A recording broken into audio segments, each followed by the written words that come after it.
Hello, Stephan here with Liquidity, this time with a video about common German reflexive verbs. Liquidity.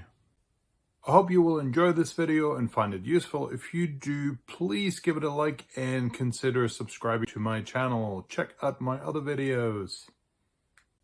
Unlike English, the German language includes a lot of reflexive verb constructions.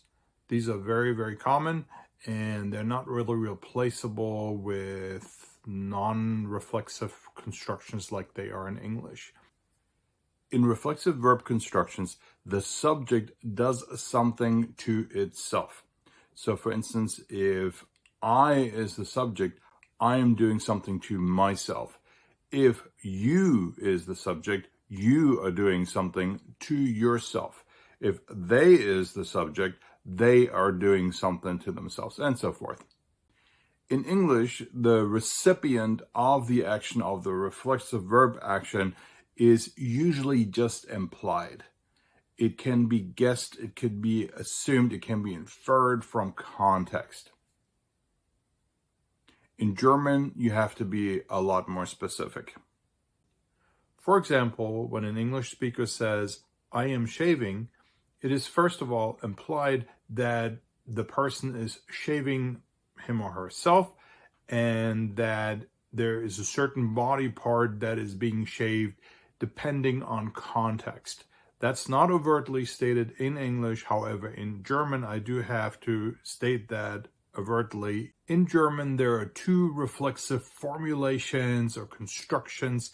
There's one that uses an accusative pronoun that simply states who is being shaved, like, I'm shaving myself, basically.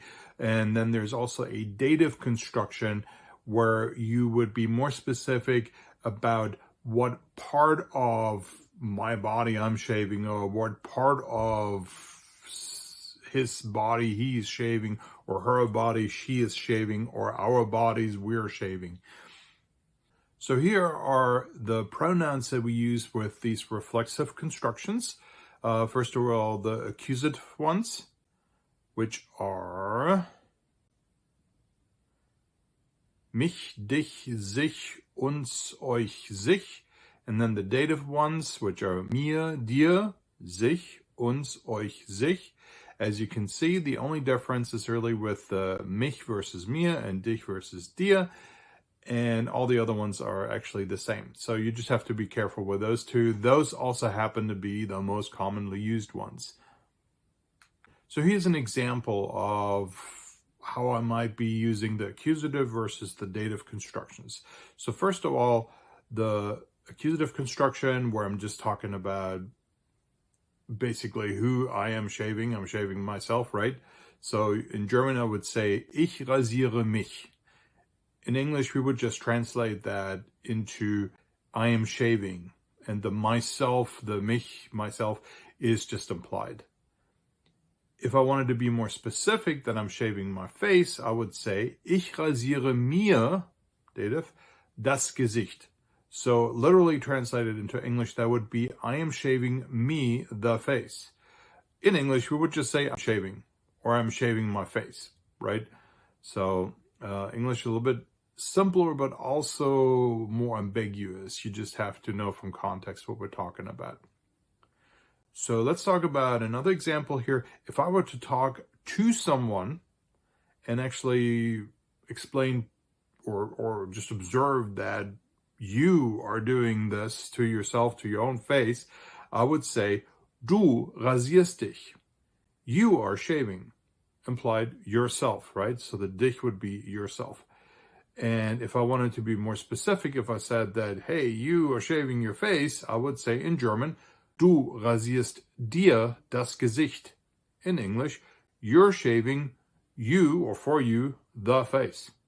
Of course, we would only just say you're shaving, the rest is implied. We're kind of figuring that out. Or you're shaving your face, we could maybe say, if we wanted to be more specific, more precise. Here are a few very common constructions with the accusative pronoun. So first of all, we have Ich dusche mich. I am showering. Don't confuse the German word with the English verb that sounds very similar and is obviously related to it. Most European languages have a word that sounds like duschen, which is the German word for showering, for to shower. Next one is ich wasche mich. I'm washing up, or I'm washing myself. Ich kämme mich. I am combing myself. In this case, actually, you would use a myself. Just like in German, you would actually have a reflexive construction. Or another one very similar to this one is ich bürste mich. I am brushing myself. Okay, here's one that's a little bit different. Ich sehe mich im Spiegel. So you're in the bathroom, you're taking care of your toiletries, and you're looking in the mirror. I am seeing myself in the mirror. Here's another one, very common, not translated literally very often. For instance, Kimberly zieht sich an. Kimberly is dressing herself, or Kimberly is getting dressed. If I want to be more specific about what part of my body I'm taking care of, I would most likely use a dative construction. So here I would use mir or dir, and then the rest are the same as the accusative constructions, as the accusative pronouns. So here are some examples, some very common examples. These are good to know. Ich wasche mir die Hände. Very, very common. So, to wash your hands. I'm washing my hands. Ich wasche mir das Gesicht. I am washing my face. Ich wasche mir die Haare. Here's another one that's really, really common and very important, something we should be doing at least twice a day, right?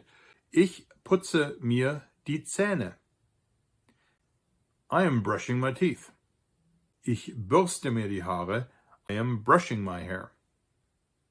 Not much left to brush here, but And here's another one, also something very important we have to do at least once in a while, I would think. Ich schneide mir die Nägel. I am cutting my nails. Or literally, I'm cutting me or for me the nails. So in German, we say it just a little bit differently.